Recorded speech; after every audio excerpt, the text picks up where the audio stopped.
ta foi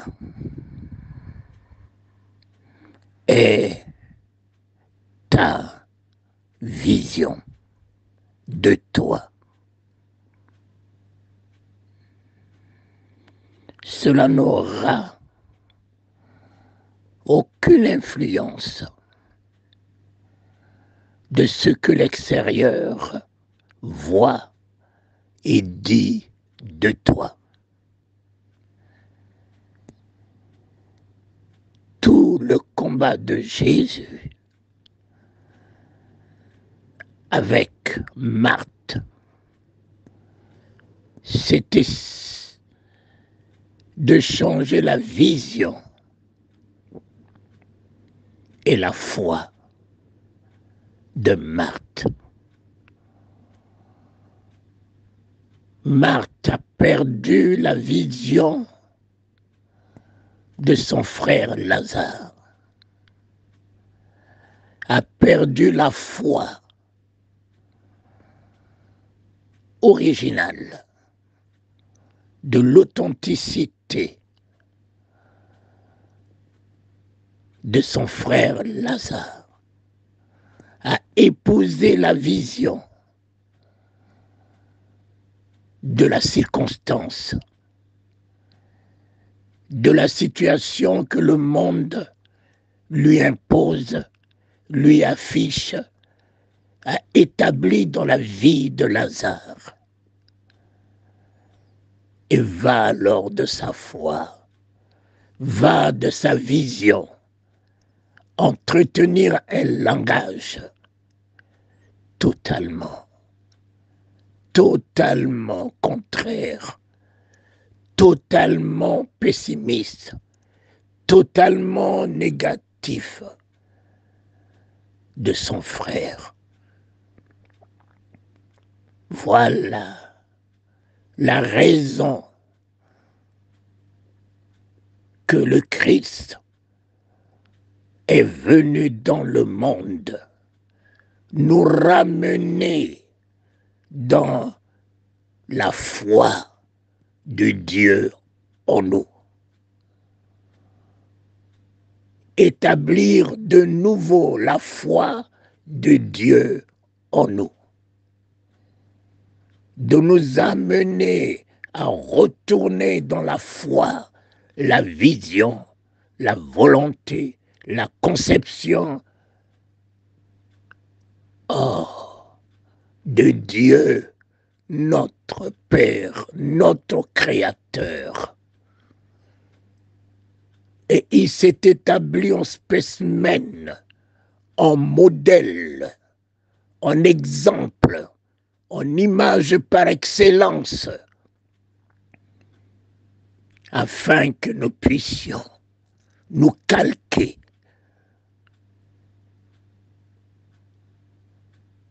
nous identifier, croire en lui, c'est-à-dire l'épouser, l'incarner de nouveau et être de nouveau lui-même, nous vêtir de nouveau de lui-même, nous incarner de nouveau de lui-même, le Christ, toute la plénitude de la divinité qui voudra s'établir en nous. Marthe voit. Marthe voit comme moi. Lazare dort. Marthe parle comme moi. Lazare est la gloire de Dieu. Et si tu crois,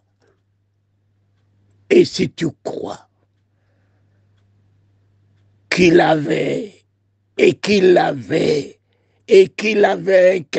l'image de la gloire, et il est la gloire, que le Père a fait de lui la ressemblance de la plénitude de sa gloire, et qu'il est la plénitude de la gloire de Dieu, tu ne changeras pas de langage en disant il est pourri. Qui t'a appris, Adam, que tu es nu? Où est-ce que tu es allé ramasser ce langage? Adam, toi qui parlais comme moi, reviens dans notre langage. Ton monde sera ce que tu dis. Viens dans notre langage. Ton monde te sera un monde de grandeur, de valeur, de magnificence, de richesse, de beauté, oh, de vie, de prospérité, d'excellence, de distinction. Reviens dans notre expression, dans notre foi, dans notre conviction. Ne vis pas quelqu'un d'autre. On l'appelait Belzébul, prince des démons. On l'appelait Ésaïe, on l'appelait de tous les noms. Mais Christ avait foi en lui, jusqu'à ce que cela soit révélé par Pierre. Tu es le Christ et il a tressailli, sois heureux, car enfin tu as parlé le langage de qui je suis et tu ne seras plus appelé d'un vieux nom de Simon. À partir d'aujourd'hui, en réépousant, en te réhabilitant, restaurer, renouveler dans ton cœur ta foi, ta vision, ton langage, ton attitude. Je te donne un nom nouveau de Simon, le vieux nom, archaïque, le vieux nom, démodé, le vieux nom de la coque pourrie, le vieux nom. Je te donne un nom nouveau, Pierre. Et tout va commencer par le renouvellement de ton intérieur, le renouvellement de ta vision, le renouvellement de ton comportement, le renouvellement de ton langage. Tout va commencer à partir de là. Il a fallu qu'il renouvelle le nom de Abraham pour que tout soit de nouveau accompli dans la vie d'Abraham. Il a fallu qu'il change le nom de Jacob, tout ce qu'il était, l'escroc, l'usurpateur, pour que ce nom soit aujourd'hui une nation puissante, Israël. Il a pu changer le nom de Saul, le criminel, le bandit, pour qu'au nom solennellement, Paul devient un salut, une grâce, une bénédiction, un modèle. Oh Seigneur,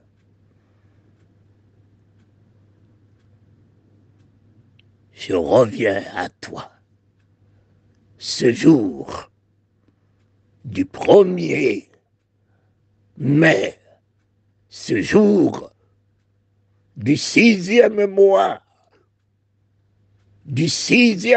où l'homme va être, le 5e mois où l'homme va être créé, du 5e mois, ô Éternel, où tout est établi et que tu dois tout revenir vers moi, Éternel, vers moi l'homme, pour que je donne un nom à tout ce que tu as créé. Croyons en moi. Tout le monde du 5e jour va être sous mon autorité, sous mon regard, sous ma volonté. Je présiderai le monde. J'assujettirai le monde. Je contrôlerai le monde. J'appellerai le monde du nom que je voudrais, et cela soit ainsi soit-il. J'appellerai ma voiture du nom que je désire. J'appellerai mes projets, mes entreprises du nom où je consens. En toute prospérité, toute grandeur, toute valeur, toute réussite. Un nom nouveau sortira de ma bouche pour ma famille, dans toute la prospérité, grandeur, valeur, santé, joie, paix. Un nom nouveau sortira de mon lendemain, heureux, glorieux, prospère.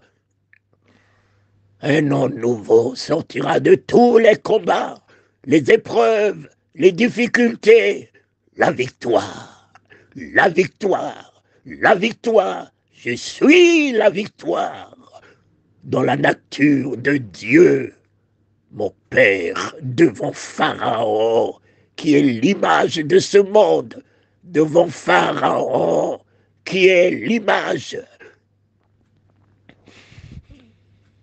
de fléau, de tous les fléaux, de ce que le monde nous affiche, de ce que le monde nous apprend.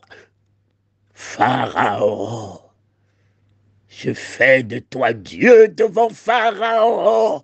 Je suis Dieu en grande D devant le monde, en grande D, de toute la grandeur, la suprématie, souveraineté, plénitude.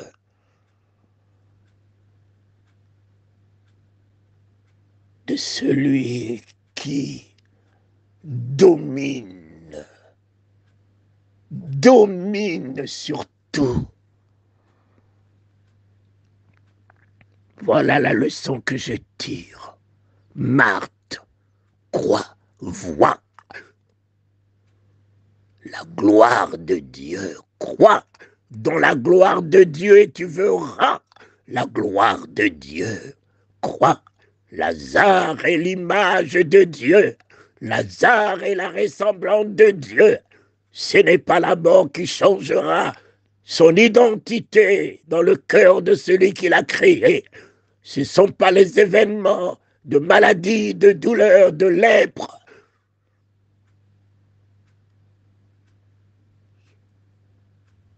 qui pourront changer son identité. Croire. Croire, c'est voir. Croire, c'est une attitude. Croire, c'est un langage. Tu ne peux parler que le langage de ce que tu crois. Tu ne peux avoir le comportement, l'attitude de ce en quoi tu crois. Tu ne peux te fortifier, triompher, t'élever, t'établir, t'approuver que par la vision que ta foi établit. Crois et tu verras la gloire de Dieu. Oui, Seigneur, ma voiture, moi qui suis ta locomotive, je suis une valeur inestimable, rien ne peut m'ébranler. Moi qui suis ta voiture dans laquelle tu te trouves pour que nous parcourions le monde. Par ma bouche, tu t'exprimeras. Par mes mains, tu relèveras ceux qui sont par terre. Par ma présence en gloire, en puissance, en feu, en flamme, tu consumeras les œuvres de Satan. Tu restaureras, Seigneur, ton peuple, ta nation, ton église, ta maison. Je vois, je suis ton palais royal, dans lequel réside le Père, le Fils et le Saint-Esprit, et tout doit s'écrier en moi gloire. Aucun cri de douleur, aucun cri de souffrance, aucun cri de maladie. Je mets un terme à tous ces cris négatifs, tous ces cris contraires à la volonté du Père qui doit s'exprimer sur cette terre comme dans le ciel. Au ciel, il n'y a pas de cri d'angoisse. Au ciel, il n'y a pas de cri de douleur et de maladie. Alors, Christ a voulu que cette volonté céleste soit aussi terrestre dans ma vie et dans ce palais que je constitue. Fini les cris d'hypertension, de diabète, de cancer. Fini. Je m'appelle d'un nom nouveau. La guérison, je m'appelle d'un nom nouveau. La santé, je m'appelle d'un nom nouveau. La gloire de Dieu, je m'appelle d'un nom nouveau. Que le Christ m'a restitué, a restauré en moi. Dieu, qui n'a jamais souffert de migraine, qui n'a jamais souffert de cécité, qui n'a jamais souffert d'aucune maladie. Le Christ n'a jamais souffert de diarrhée. Tu y es une valeur. Tu n'as pas, mais tu es une valeur. Approuve-toi, établis-toi, sois le ainsi soit-il, béni, rendu fécond, ayons la domination, ayons le pouvoir de multiplier, l'autorité et la souveraineté de tout assujettir sur les oiseaux du ciel, sur les poissons de la mer. Sois maître suprême établi sur le monde. Appelle le monde. Ta bénédiction appelle le monde. Ta prospérité appelle le monde. Ta vie appelle le monde, ton bonheur. Appelle le monde, ta gloire. Appelle le monde, ta famille, tes enfants, tes projets, tes entreprises. La gloire de Dieu. Ainsi soit-il. Ton monde s'appellera la gloire de Dieu. Et tu le vivras en louange, en action de grâce, en toute bénédiction. Voilà ce que je tire de cette vision en ce début du 5e mois où le monde m'a été donné et que je dois l'assujettir, le gérer, le garder, prendre soin de lui, l'entretenir. Mon monde, ma vie, toute grâce à ma portée.